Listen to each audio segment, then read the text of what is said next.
Jéhovah, Jésus-Christ, Saint-Michel, Dieu Tout-Puissant, l'heure de ta parole a sonné. Seigneur, bénis-nous. Au nom de Jésus-Christ, deux choses dans la vie sont plus importantes que tout. Aimer Dieu et aimer son prochain. C'est cette phrase qui nous amènera dans le thème de cette semaine qui est intitulé Comment montrer l'amour divin à ceux qui sont en difficulté. Vous savez, dans cette vie, la vie a des hauts et des bas. Et pour l'amour divin, ou pour montrer de l'amour divin à ceux qui sont en difficulté, il faut qu'on pose des actes généreux. N'aimons pas seulement en parole, mais la véritable amour divin consiste à donner. Prenons l'exemple de Dieu. Dieu nous a donné un exemple. Dans Jean chapitre 3, le verset 14, lorsque Dieu a tant aimé le monde, mais qu'est-ce qu'il a fait? Il a donné son Fils unique. Donc l'amour consiste à donner, car l'amour est plus fort que tout. Un jour, quelqu'un posa une question pertinente à Jésus. Cet homme disait, quel est le plus grand commandement? Autrement dit, il disait, qu'est-ce qui est le plus important dans une vie? Je lis Matthieu chapitre 22, le verset 37 à 40.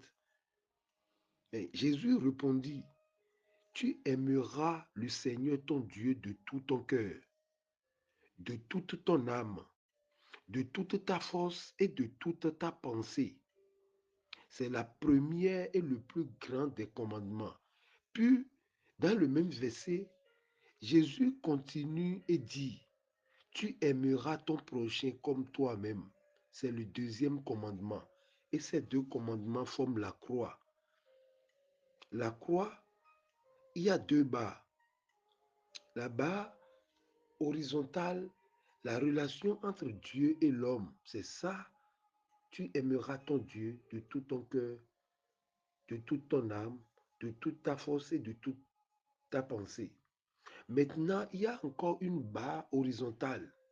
C'est ça qui voudra dire, tu aimeras ton prochain comme toi-même. Alléluia.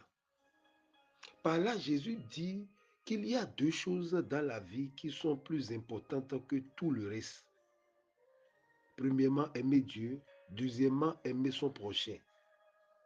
Quiconque qui ne se trouve pas dans ces deux commandements, ce dernier ne croit pas à l'œuvre salvatrice. La Bible est très claire à ce sujet.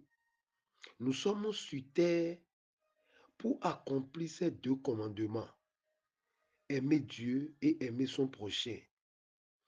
Et la vie nous donne l'occasion de mettre en pratique cette grande leçon que représente l'amour. Bien-aimé en Christ, la vie n'a pas pour but l'acquisition, non. La vie n'a pas pour but l'accomplissement personnel ni la réalisation de grands projets, parce que tout cela, vous le laisserez derrière vous. Alléluia. Tout cela, un jour, nous allons quitter cette terre. Nous n'amènerons pas nos carrières au ciel, ni notre voiture, ni notre maison, non. Dieu nous a donné la vie sur cette terre pour que nous puissions apprendre à aimer.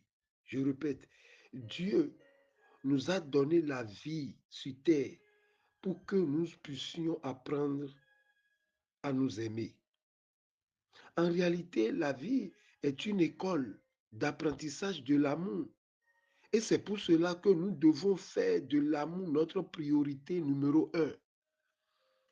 Mais hélas,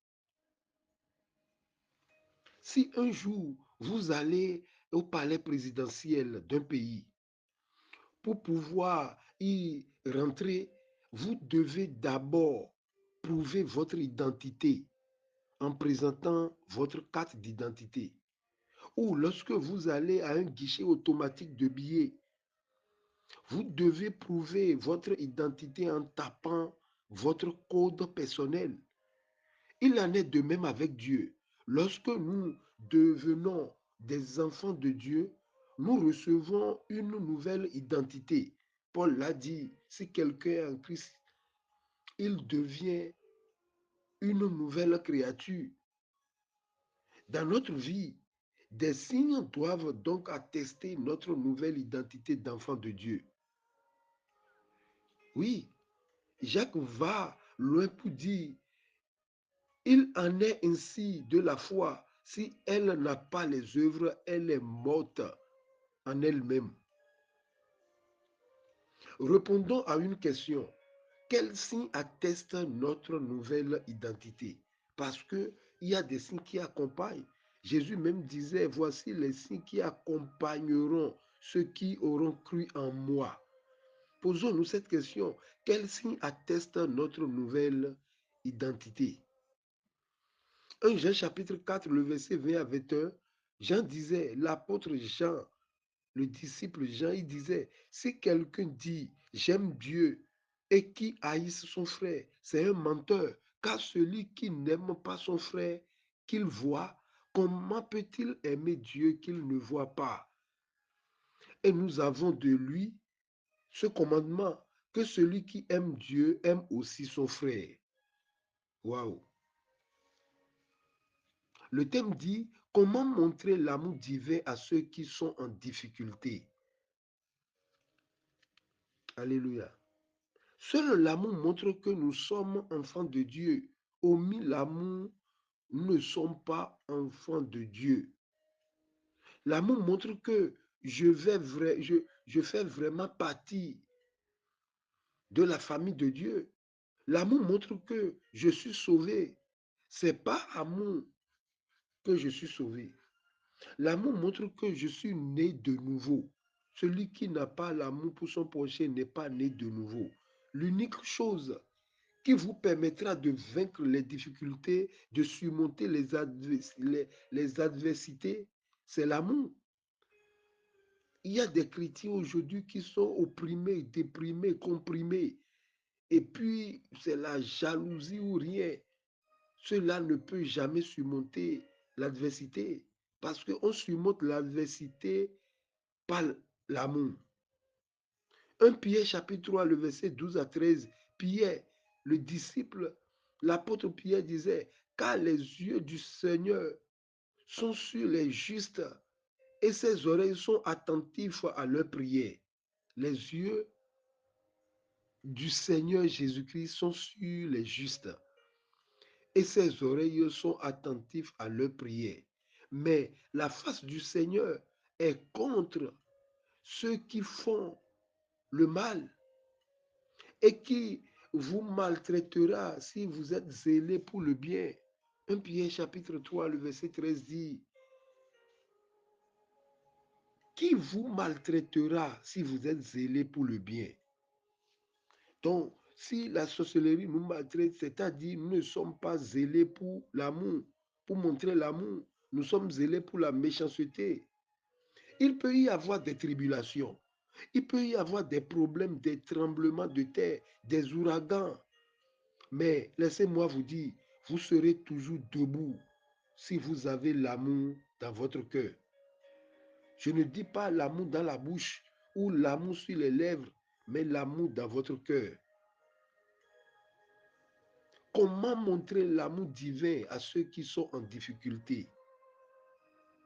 La Bible dit que la chose la plus forte, c'est l'amour.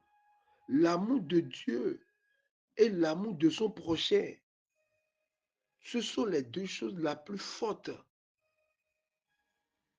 de l'univers. Mais cet amour doit être, ou cet amour doit devenir le principe dominant dans tous les domaines de notre vie, c'est-à-dire les 5 domaines de la vie d'un chrétien. Cet amour doit toucher ces 5 domaines. Premièrement, notre vie familiale. Deuxièmement, notre vie sociale. Troisièmement, notre vie financière. Quatrièmement, notre vie d'église. Cinquièmement, notre vie professionnelle. L'amour divin doit toucher ces 5 domaines. Colossiens chapitre 3, le verset 14 Paul disait aux Colossiens, mais par-dessus toute chose, revêtez-vous de la charité. Charité veut dire l'amour, de la charité qui est le lien de la perfection. Charité, c'est donner quelque chose. Charité, c'est avoir compassion d'un démuni. Or, la main qui donnait toujours en haut. Il dit, mais par-dessus toutes ces choses, revêtez-vous de la charité qui est le lien de la perfection. Pas dessus quoi? Pas dessus la danse, pas dessus eh, eh, les visions, pas dessus eh, eh, le sacerdoce. Revêtez-vous de la charité. Donner quelque chose, c'est une manière de prier aussi. 1 Pierre chapitre 4, le verset 8 dit, mais avant toute chose, ayant entre vous un amour fervent, car l'amour couvre une multitude de péchés. C'est une bonne nouvelle. Il y a une bonne nouvelle là. Tu veux que tes péchés soient pardonnés? Montre de l'amour divin. Donne quelque chose à quelqu'un de plus démuni.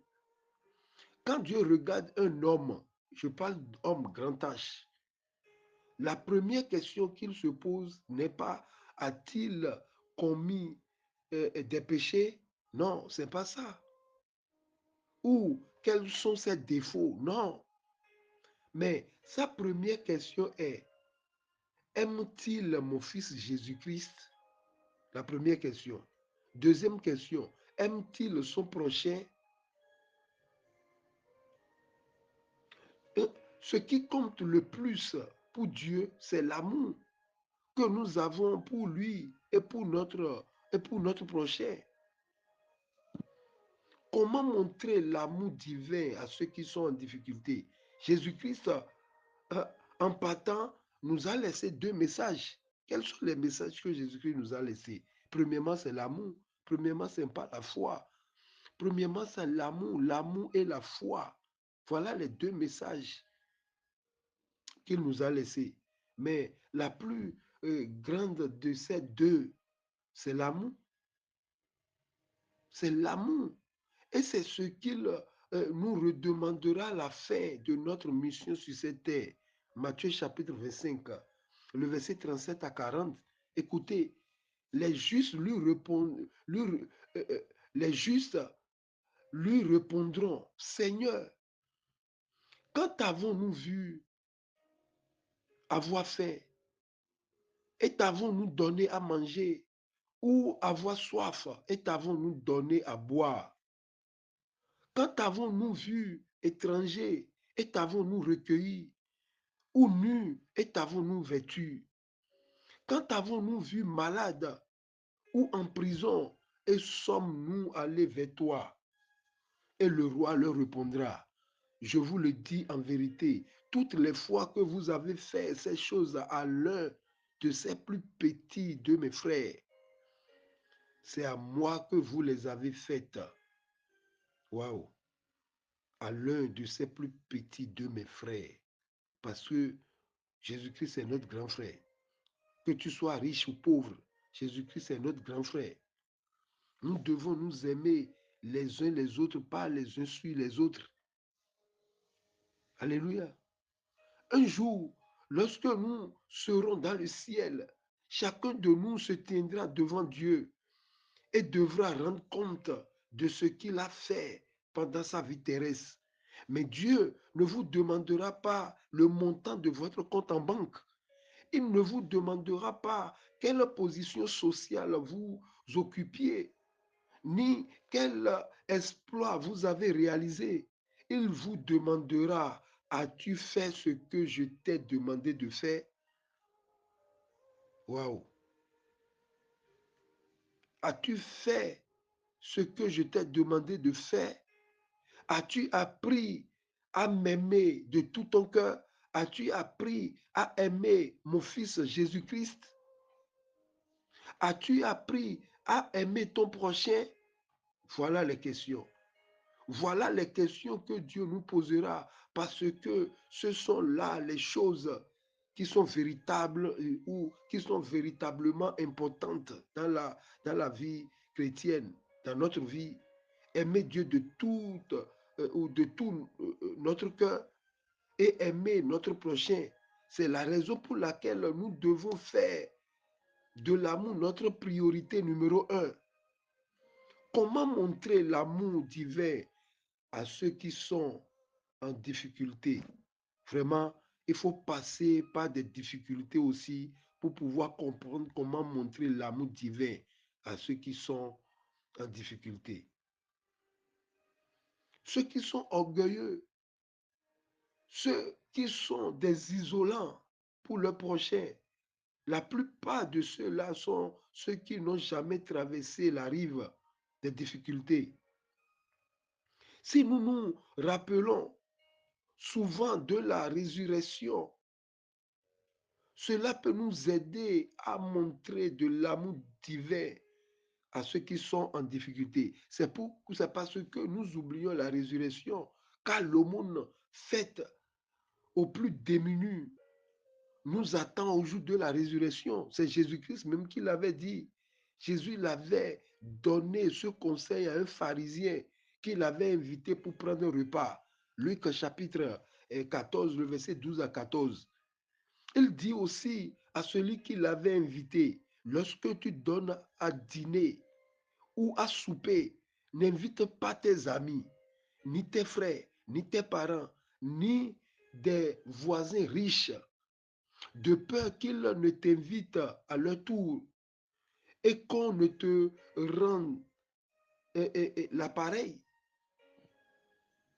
Mais lorsque tu donnes un festin, invite des pauvres, des estropiés, des boiteux, des aveugles, et tu seras heureux de ce qu'ils ne peuvent pas te rendre l'appareil, car elle te sera rendue à la résurrection des justes. Waouh, quel conseil! Waouh, waouh, waouh, waouh, waouh. Quel conseil! Celui qui a pitié du pauvre prête à l'Éternel, a dit Proverbe 19, le verset 17. Celui qui a pitié du pauvre prête à l'Éternel, qui lui rendra selon son œuvre. Waouh! Mais quand lui veut rendre, il ne donne pas, il donne plus. Comment montrer l'amour divin à ceux qui sont en difficulté? Vous connaissez l'histoire de Tabitha? N'eût été son amour pour les plus démunis, elle ne serait pas ressuscitée par l'apôtre Pierre, qui était sidéré par son œuvre, par l'œuvre de Tabitha pour l'église de son vivant. Actes chapitre 9, le verset 36, 37 et 39. Écoutez, la parole de Dieu déclare, il y avait à Joppé, parmi les disciples, une femme nommée Tabitha, ce qui signifie Dorcas. Elle faisait beaucoup de bonnes œuvres et d'aumônes. Waouh! Bonnes œuvres d'abord et encore aumônes. C'est séparément. Il ne faisait pas aumône seulement. Aujourd'hui, nous faisons des mauvaises œuvres et pour compenser, nous faisons maintenant d'aumônes pour pouvoir calmer Dieu ou bien caresser Dieu à sens du poil. Non. Premièrement, les bonnes œuvres et deuxièmement, l'aumône. Bonnes œuvres parce qu'elle aimait Dieu. Aumône parce qu'elle aimait son prochain. Voilà les deux. Voilà les deux choses les plus importantes de la vie, des bonnes œuvres et aumône. Elle tomba malade en ce temps-là et mourut. Après l'avoir lavée, on la déposa dans une chambre haute. Comme Lydie ou comme Lyde est près de Joppé, les disciples, ayant appris que Pierre s'y trouvait, envoyaient deux hommes vers lui pour le prier de venir chez eux sans tarder. Écoutez, Pierre se leva et partit avec ses hommes. Lorsqu'il fut arrivé, on le conduisit dans la chambre haute. Toutes les veuves l'entouraient en pleurant et lui montraient les tuniques et les vêtements que faisait Dorcas pendant qu'elle était avec elle. Waouh! Pierre fit sortir tout le monde, se mit à genoux et pria, parce que Pierre était sidéré. Puis, se tournant vers le corps, il dit, Tabitha, lève-toi. Elle ouvrit les yeux et ayant vu Pierre, elle s'assit. Waouh! Pierre dit non, cette personne ne peut pas quitter l'église. Pierre dit waouh, on a besoin de ces gens d'hommes, on a besoin de ces gens de femmes. Comment montrer l'amour divin à ceux qui sont en difficulté? Regardez autour de nous. Il y a toujours autour de nous ceux qui sont en difficulté. Oui, il y a toujours à côté de ceux qui sont en difficulté.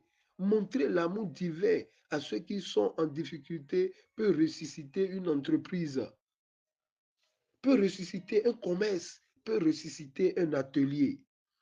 Montrer de l'amour divin à ceux qui sont en difficulté peut ressusciter un foyer, peut ressusciter un ministère, peut ressusciter un travail, peut ressusciter une famille. Montrer de l'amour divin à ceux qui sont en difficulté peut ramener un mari qui était parti sans raison. Dans les débuts de l'Église, l'amour divin était au rendez-vous et le nombre des disciples augmentait. Actes chapitre 4, le verset 32, 34 et 35.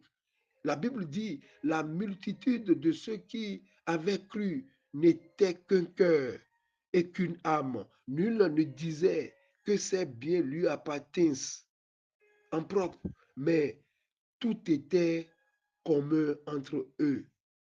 Waouh! Comment l'Église est devenue ce qu'elle est aujourd'hui? Ah, le verset 34, la Bible dit, car il n'y avait parmi eux aucun indigent. Comment l'Église est devenue ce qu'elle est aujourd'hui? Et l'Église est remplie d'indigents. Or qu'avant, la Bible précise, il n'y avait parmi eux aucun indigent.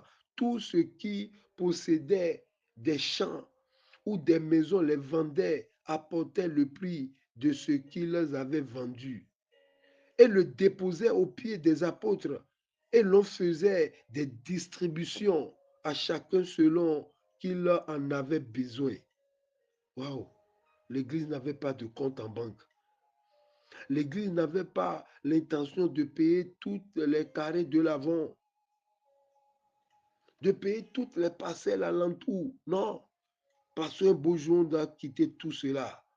Aujourd'hui, l'amour qu'il y a dans les églises n'est plus divers, mais avec intérêt. Si tu me fais, je te fais.